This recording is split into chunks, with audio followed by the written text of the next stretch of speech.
Hi there, I'm Jim Zirin. Welcome back for more conversations. Have we arrived at the twilight of American democracy? Kurt Andersen seems to think maybe. He's written a brilliant new book entitled Evil Geniuses, The Unmaking of America, a Recent History. In the book, he sounds the alarm about inequities and inequalities in American society that he perceives and offers a prescription for what we might do in the future. Kurt Andersen, welcome back to the program. Happy to be back, Jim. Now, first, opening question, Evil Geniuses, what an intriguing title. Who were the geniuses and why are they evil? Well, it didn't begin with the title. Often I do begin books with a title. This one I didn't come up with until I was done with it. Milton Friedman, who 50 years ago, practically this week, wrote a big splashy article in the New York Times Magazine that they titled The Friedman Doctrine. And when it came at really the height of the late 60s, early 70s, at this great last sort of high tide of progressivism in the political economy in this country, Milton Friedman, called for this return to the way it was before the New Deal. You know, he really wanted to turn back the clock of economic progress that we'd had so successfully, so prosperously in this country, as things were becoming more and more equal and fair. And as they said on Archie Bunker, the good old days. Well, exactly. And Archie Bunker, no coincidence, was about to premiere on television at that time, and became the most popular show on television. So he was one of them, saying, "Oh no, these last several decades of great prosperity and increasing equality were a big mistake, a big wrong turn." And so, and during the 70s, afterwards, these various people, Charles Koch being among the most famous, other libertarian zealots of the economic right, along with him, the CEOs of the largest corporations got together in the early 70s and created a new kind of politburo called the Business Roundtable. They all got together, not so much saying, "Oh, we know where we're going. We're going to hijack the economy and take it where we want it."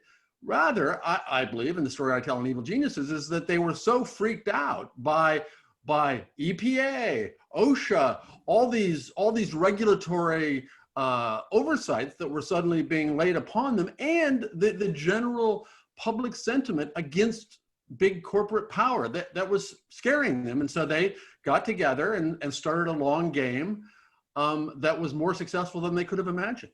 Now, Friedman was an economist at the University of Chicago, and he wrote a number of books and articles in which he talked about the importance of shareholder value, and that shareholder value reigned supreme.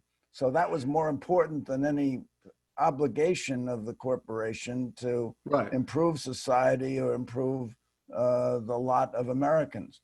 And that kind of standard was picked up by these others. You mentioned Koch and Richard Mellon Scaife and John Olin, who was a gun manufacturer, and they transformed what you call the political economy. What was the political economy? Well, I distinguish between the economy and what I was tried to be taught by some of my professors in college, the political economy.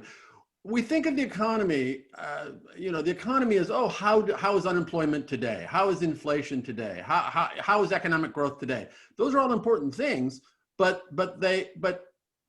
I use the phrase political economy because it's the larger system that is made up of laws and regulations and tax codes and all the rest that decide how the pie is shared, right? And so that's why I call it the political economy, and that's what they were doing. They were, we had a prosperous economy, an incredibly prosperous economy for several decades when these right-wingers came along to change the political economy, which is, prosperity is all well and good, but we want more wealth for our wealthy selves. We want more power for our powerful corporations. So that's what really changed. And yeah, shareholder value. I mean, this is part of the story, which is that certainly since the Great Depression and with the New Deal, there had been an expectation and a set of norms, as well as laws and regulations, but norms that corporations had a responsibility, yes, of course, to profit, yes, of course, to shareholders, but beyond that, to their communities, to society at large.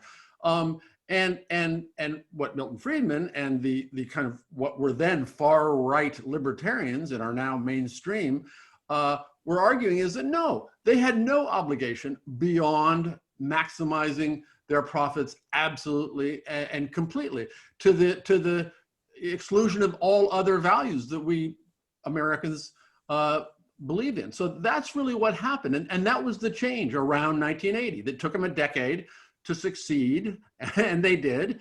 And it really, those market values, those profit values, above all, became what became the American way, to a degree that wasn't true in all the rest of the free market world, in Europe, in Canada, in Australia. We became this outlier compared to all of our rich world peers.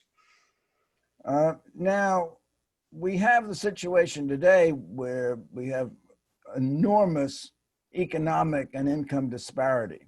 I mean, it's been said by some that 1% of the population possesses 99% of the wealth of the country and leaves the others far behind, the mega billionaires.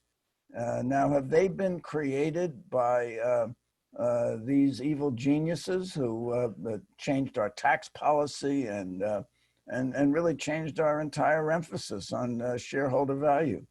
Right, and again, there's nothing wrong, in my view, with billionaires. And by the way, the United States, on a per capita basis, doesn't even have the most billionaires. Who has more billionaires? Well, countries, much fairer countries like Sweden and Norway and Denmark. They have plenty of billionaires, as I say, more than we do, but they tax them in a way, along with other well-to-do people who aren't billionaires, to create a system that is fair and secure for all citizens rather than just the richest. So that's the difference. There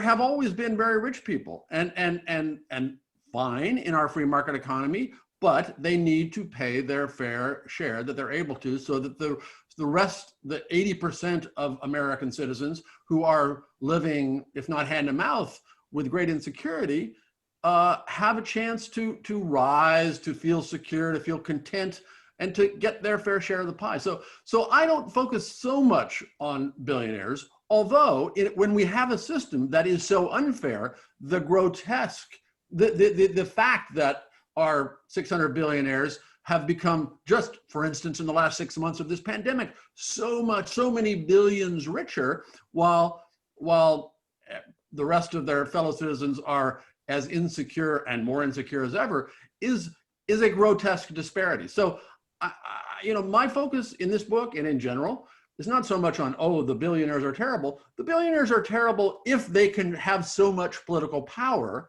that they have accumulated over the last 40 or 50 years that they didn't used to have. So that's the problem. It's not richness and wealth per se. It is untaxed wealth and wealth that becomes the means to political power, which is an oligarchy or a plutocracy. Well, you mentioned the $64 word, which is tax. And somewhere around the late 70s, early 80s, you have Grover Norquist opposing any increase in taxes, and particularly taxes on the wealthy. And over time, tax policy changed. Perhaps you could speak to that. Yeah, I mean, Grover Norquist is definitely one of the evil geniuses. I devote half a chapter to him.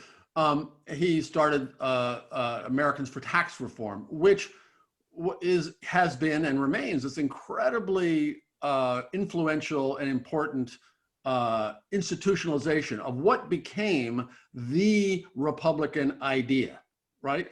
Which is to say, no, taxes, all taxes are bad. Our entire mission is keeping taxes low. for the rich, for large corporations.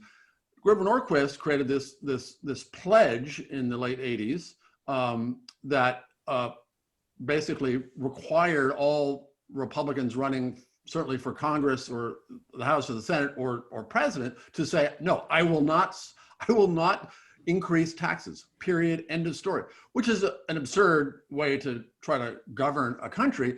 But it represented what was then becoming, and has since, thanks to Grover Norquist and others, become truly the only idea of the Republicans, which is taxes bad, taxes bad. Now, along with that is government regulation is bad, but really taxes are bad because, of course, if you lower taxes and do so by means of increasing debts and deficit wildly, you can bring along some people. So yeah, I like lower taxes. Who likes high taxes?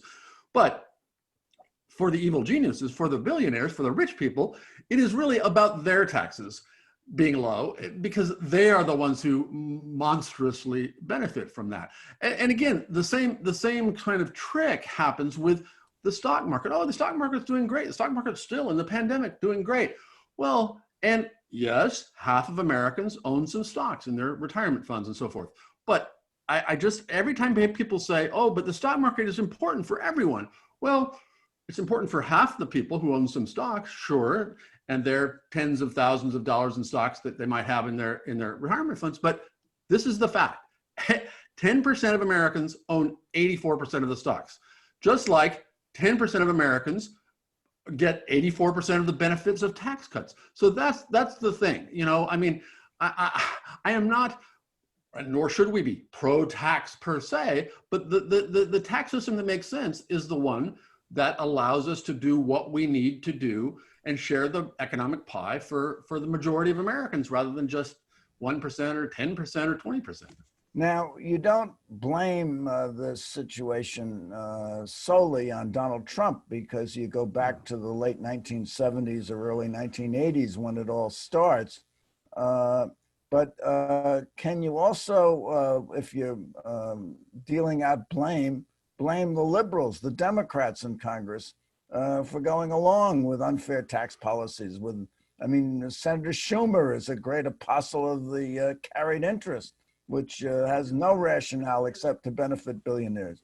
Well, it's unfortunate. There's a history, just as you say, and I track that history of the liberal Democratic complicity in this process, and I recurringly blame myself. Not that I was a maker of policy, but I was, as a journalist, as a writer, as whatever I've been, as a citizen. As a voter. Sure. I call myself a liberal useful idiot to this kind of right-wing hijacking of our economy. And definitely, and people say, oh, it was Bill Clinton. Well, yes, but it was before even Bill Clinton. During the 1970s, again, the New Democrats, the Gary Harts, the Bill Bradleys, the Paul Tsongases, all the stars of Democratic politics from the 70s on, all of whom ran for president, were this kind of new Democrat who said, oh, no, we're not really so different from Republicans on economics. We must compromise. Well, they compromised with the right as the right kept moving further and further and further right, to the point where by the 1990s, certainly, there was no real difference politically, economically, between Democrats and Republicans, which is why, among other reasons, that lots of working class white Americans abandoned the Democratic Party. What are the Democrats going to do for me that's different than Republicans? Nothing. At least the Republicans hate the same people I hate, so I'm going to vote for them. So that's what happened. And really, until the last decade, there has been just so little difference on economics, as opposed to all the various cultural touch points and race and reproductive rights and gender equality and all the rest. But on economics, there hasn't been much difference between the Republicans and the Democrats. Unfortunately, there has not been a real opposition party, an economic left anywhere in the vicinity of power until very recently. Well, you touched on the social issues, race, gender, marriage equality, I guess, would be included. And the Democrats did part company, abortion, I guess, would part For company sure. with the Republicans on those issues. But was this really a ploy of the evil geniuses so that they'd get everybody focused in the Democratic side on these social issues, and they would ignore the real goal, which was not to share the wealth, but to aggregate the wealth in the hands of a few people? You know, it was was it part of their strategy? Absolutely. Which isn't to say that those issues aren't important issues to have spent political capital on. God knows they're crucial issues. But yeah, it served the interests of the very, very rational people, mostly men, in charge, my evil geniuses, to as a way to build their own political coalition. I mean, does Charles Koch want to make abortion illegal? No. And does that donor class want to make abortion criminalized or discriminate against gay people? Mostly, no, not. But if they're strange bedfellows in their right-wing coalition, if those are the issues that appeal to them, like, go for it. We'll get that's the means to increasing our wealth and power. Well, one of the, I guess, two breaks on what they sought to accomplish. The first was before Citizens United, we had some regulation of campaign finance and large contributions. Now we have unlimited contributions through PACs, which is the Citizens United case, and the other, the antitrust laws. And you deal with that in your book. So what's happened to the antitrust laws? I thought they were a wonderful way of stopping concentration of wealth and economic power. Well, exactly. And by the way, we in America, starting in the 1890s, invented them. Suddenly this new thing, the large corporation that was rapidly monopolizing industries like oil or tobacco or whatever, we Americans got together and said, no. We have to figure out a way to control this, to maintain. We're a free market economy. We need to maintain competition. We're not anti-capitalist. Was the idea behind antitrust? But we have to set up guardrails and regulations so that this system works optimally. And that was an absolutely bipartisan agreement through the 1950s and 60s and 70s. You know, I came across this Dwight Eisenhower as he was leaving after 2 terms in office in the 1950s was bragging about how strong an antitrust enforcer the Eisenhower administration had been.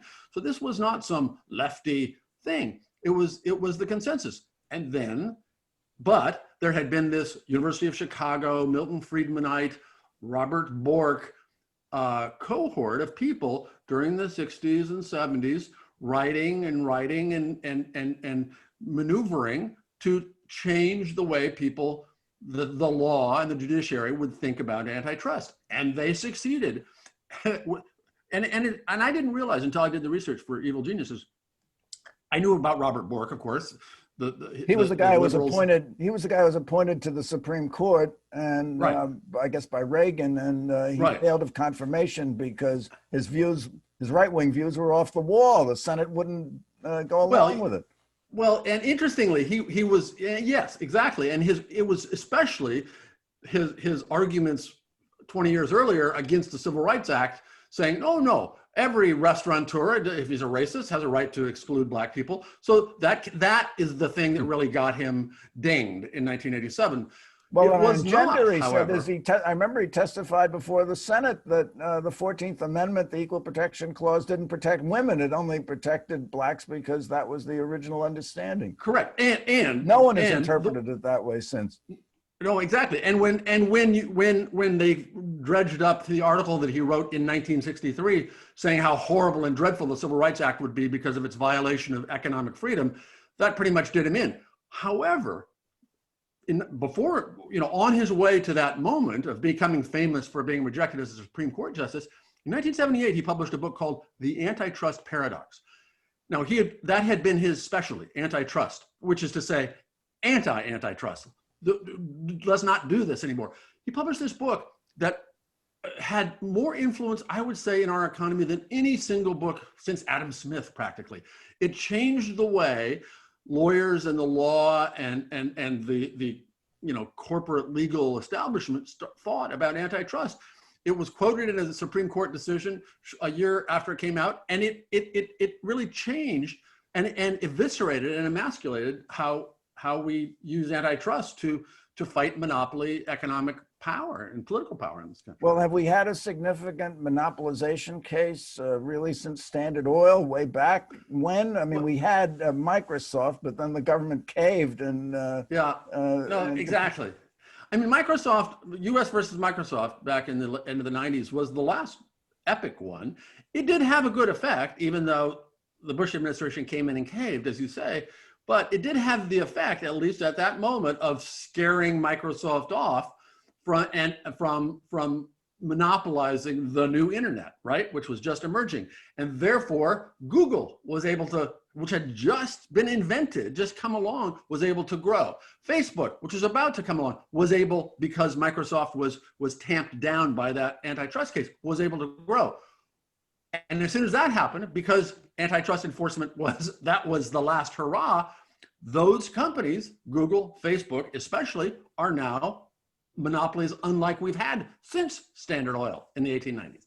Yes. So did you intend your book as a warning or a dire prediction of things to come, or do you see any light at the end of the tunnel?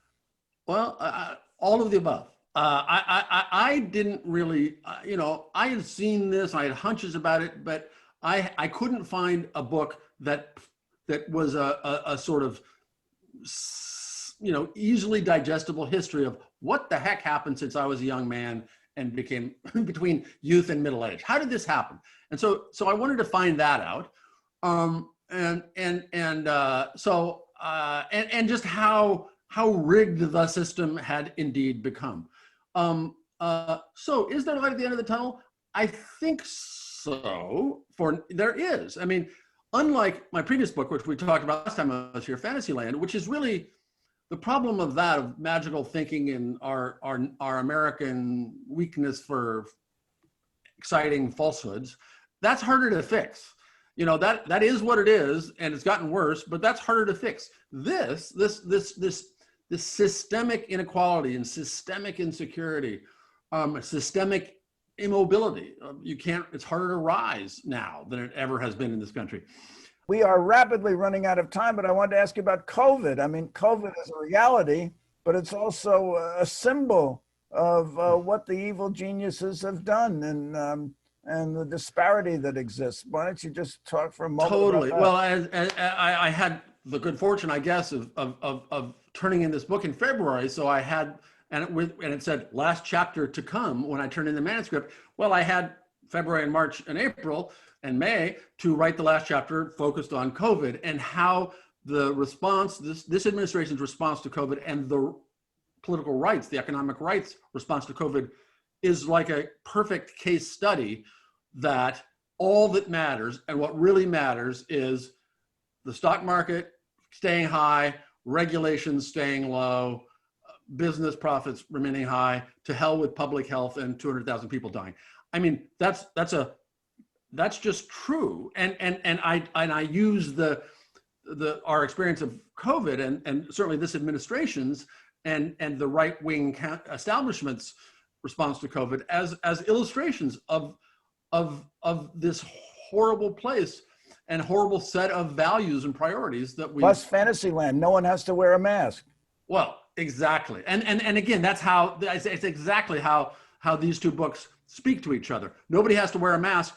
Well, and that may serve the feeling of liberty of some dude doing cosplay with his automatic weapons. But who does it really serve? It serves the people who are in charge of the economy and who would rather make sure that their stock shares stay at these dizzyingly high prices rather than at the expense of another 10,000, 50,000, 100,000 deaths of citizens. Kurt Andersen, I have a question for you because Yes, sir. we've come to the end of our time. And the question is, how can we undo the evil that's been accomplished by the evil geniuses? Well, as long as it is not the twilight, it may be the twilight of democracy, but we still have a democracy. We still have elections, and we have to do what they did. Elect the right people and keep our eye on the ball for the long game. It's not just this election or the next election, it's every election, and it's having a distinct vision of what we could be and what we should be and what we can be and what, to some degree, in economics, we were, and bring that back. We mean it this time. So, Kurt Andersen, this has just been marvelous. And thank you for coming by.